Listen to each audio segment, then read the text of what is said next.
Back when I was 16, there was this 9-year-old autistic kid that I became absolutely best friends with, and I was horrified because he was hanging out with me and I didn't know where his parents were. I never knew. I would go to this park, and every day about 5 o'clock, kid would come rushing out of the woods covered in grass and dirt, and he'd say, "Ugh." And I say, "What's up, buddy? How you hanging?"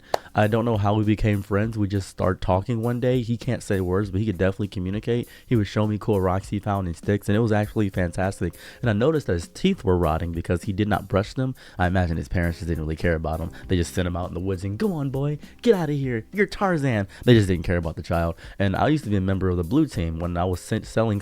Well, I don't know how to phrase this for Twitch and YouTube. I was selling the French word for yes with the D at the end, and I used a lot of that money to actually help him and get things better for his teeth. I got him some floss, taught him how to floss and stuff of that nature, but I couldn't stop the rotting process. So we would use the outside fountains and stuff like that, and I would brush his teeth with him, and it didn't really help.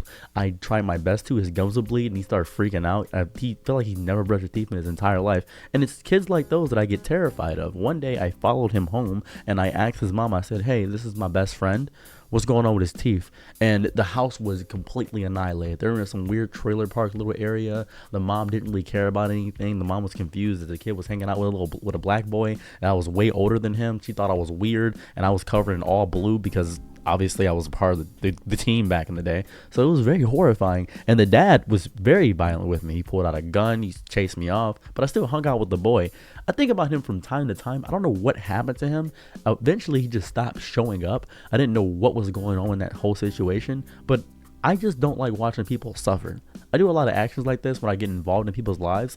I just don't like watching people suffer. And me helping that kid with his dental stuff and things of that variety, that was me making sure someone didn't suffer for no reason. I've made people suffer. I've destroyed lives. I've annihilated people. I've taken copper catalytic converters in GTA, obviously, in Grand Theft Auto. But I've done bad things. But in reference to watching somebody suffer for no good reason, I'll help a homeless person out. I'll cover somebody's tab. I'll do something of that variety. I just don't like watching people inadvertently suffer. That doesn't make me good. I don't like the aspect of good. It doesn't make me some messenger from God, some angel. It doesn't make me that. It just makes me somebody who doesn't like watching his fellow man suffer. That goes for animals as well, and even bugs. I don't like stepping on bugs. I just don't enjoy unwarranted destruction unless it's funny.